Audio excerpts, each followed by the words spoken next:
Hi friends, എല്ലാവർക്കും കുഞ്ഞൂസ് cooking ചാനലിലേക്ക് സ്വാഗതം. അപ്പോൾ നമുക്കിന്ന് ഇവിടെ കുറച്ച് വറ്റമീൻ കിട്ടിയിട്ടുണ്ട്. അപ്പോൾ അതൊന്നും നന്നാക്കി എടുത്ത് വരാം കേട്ടോ. അപ്പോൾ അതിൻ്റെ ഈ പുറത്തുകൂടെയുള്ള മുള്ളൊക്കെ ഒന്ന് കളയണം.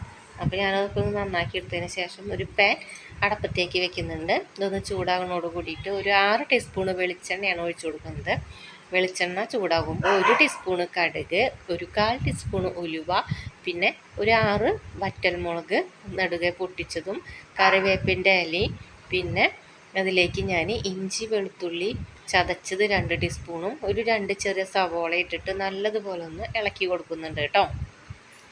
സവോളയുടെ ഒരു കളറൊക്കെ ഒന്ന് മാറി ഒന്ന് വഴറ്റി ഒന്ന് വരുന്നോട് കൂടിയിട്ട് ഒരു ചെറിയ തക്കാളി കഴുകിയിട്ട് അരിഞ്ഞിട്ട് ഞാൻ ഇട്ട് കൊടുക്കുന്നുണ്ട്. അതൊക്കെ കൂടി ഒന്ന് നല്ലതുപോലെ ഒന്ന് നമുക്ക് ഇളക്കിയെടുക്കാം കേട്ടോ. അപ്പോൾ അതിന് ശേഷം ഞാൻ നമ്മുടെ പച്ചമുളക് ഒരു 10 എണ്ണം കഴുകിയിട്ട് നടുകെ കീറിയിട്ട് ഞാൻ ഇട്ട് കൊടുക്കുന്നുണ്ട്. പച്ചമുളക് നിങ്ങൾക്ക് എരിവിനനുസരിച്ച് കൂടുതൽ കുറയ്ക്കുകയൊക്കെ ചെയ്യാം കേട്ടോ. അപ്പോൾ ഞാനൊരു 10 എണ്ണം ഇട്ട് കൊടുക്കുന്നുണ്ട്.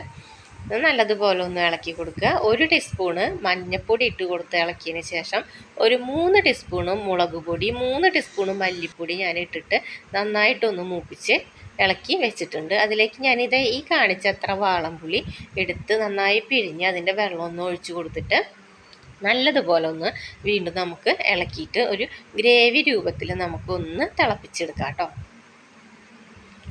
അപ്പോൾ നിങ്ങൾക്ക് ഇതിൽ വാളംപുളി തന്നെ വേണമെന്നില്ല. മറ്റേ ഇതില്ലേ എന്താ പറയുക, കുടംപുളി, ആ കുടംപുളി ഇട്ടാലും മതി കേട്ടോ.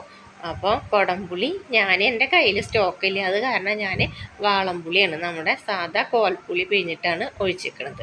അപ്പോൾ ഞാൻ അതൊന്ന് തിളച്ച് വന്നിട്ടുണ്ട്. അപ്പോൾ ഞാൻ മീനൊക്കെ ഇവിടെ നല്ലപോലെ കഴുകി വൃത്തിയാക്കി വെച്ചിട്ടുണ്ട്. അപ്പോൾ അതിനേക്കാൾ മുന്നേ ഞാൻ ഒരു അരമുറി തേങ്ങ എടുത്തിട്ട് ഒന്ന് പാല് പിഴിഞ്ഞ് വെക്കുന്നുണ്ട്. അപ്പോൾ 1-ാം പാല് പിഴിഞ്ഞിട്ട് ഞാൻ മാറ്റി വെക്കുന്നുണ്ട്. അതിന് ശേഷം 2-ാം പാലാണ് ഞാൻ ആദ്യം തന്നെ മീൻ കഷ്ണത്തിലേക്ക് ഒഴിക്കണത് കേട്ടോ. അപ്പോൾ ഞാൻ കഷ്ണങ്ങളൊക്കെ ഒന്ന് ഈ ഗ്രേവിയിലേക്ക് ഞാനൊന്ന് ഇട്ട് കൊടുത്തിട്ട് നല്ലതുപോലെ ഇളക്കിയതിന് ശേഷം ഞാൻ 2-ാം പാല് ഒഴിച്ച് കൊടുക്കുന്നുണ്ട്. അപ്പോൾ ഈ 2-ാം പാലിൽ കിടന്നിട്ടാണ് ഈ മീൻ വേവണത് കേട്ടോ. അപ്പോൾ നല്ലതുപോലെ നന്നായി തിളച്ച് ഒന്ന് വെന്ത് തുടങ്ങിയിട്ടുണ്ട് കേട്ടോ.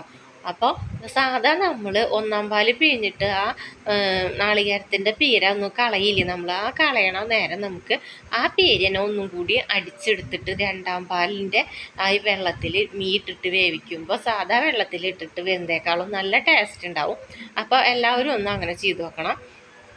അപ്പോൾ 2-ാം പാലിലിട്ടിട്ട് വേവിച്ചെടുക്കുക. അപ്പോൾ ഇതൊക്കെ ഒന്ന് വെന്ത് വന്നിട്ടുണ്ട്. അപ്പോൾ നമ്മുടെ മീൻകറി എന്താ ഇവിടെ അടിപൊളിയായിട്ട് തിളച്ചുകൊണ്ടിരിക്കുകയാണ്. നമുക്കൊന്ന് മൂടി വയ്ക്കാം. അപ്പോൾ മൂടിയിട്ട് ഒന്ന് വെന്ത് മീനൊക്കെ ഒന്ന് നല്ലതുപോലെ ഒന്നും കൂടി വേവട്ടെ.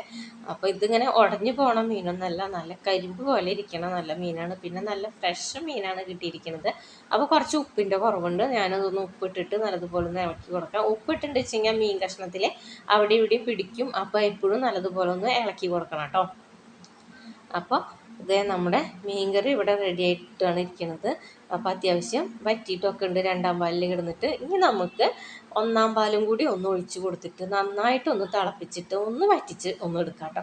അപ്പോൾ ഈ 1-ാം പാൽ ഒഴിച്ചിട്ട് തിള വരനോട് കൂടിയിട്ട് ചിലവർ നിർത്തണതുണ്ട്. അപ്പോൾ ഞാൻ 1-ാം പാൽ ഒഴിക്കുമ്പോൾ കുറച്ചും കൂടി ചാറ് ഇതിൽ കൂടുതലായിട്ടാണ് കാണുക. അപ്പോൾ ഒന്നും കൂടി അതിലും കൂടി ഒന്ന് കിടന്നിട്ട് ഒന്ന് കുറച്ച് നേരം കൂടി ഒന്ന് ഞാൻ വറ്റിച്ചെടുക്കും. അപ്പോൾ കുറേ വെള്ളമായിട്ട് വെറുതെ ആയിട്ട് ആയാലും മീൻകറിക്ക് ടേസ്റ്റ് ഉണ്ടായാലും ഒന്ന് വറ്റി വരണം. പിന്നെ ഞാനിതിലേക്ക് കുറച്ച് കറിവേപ്പിൻ്റെ ഇല മാത്രമാണ് ചേർത്ത് കൊടുക്കുന്നത്.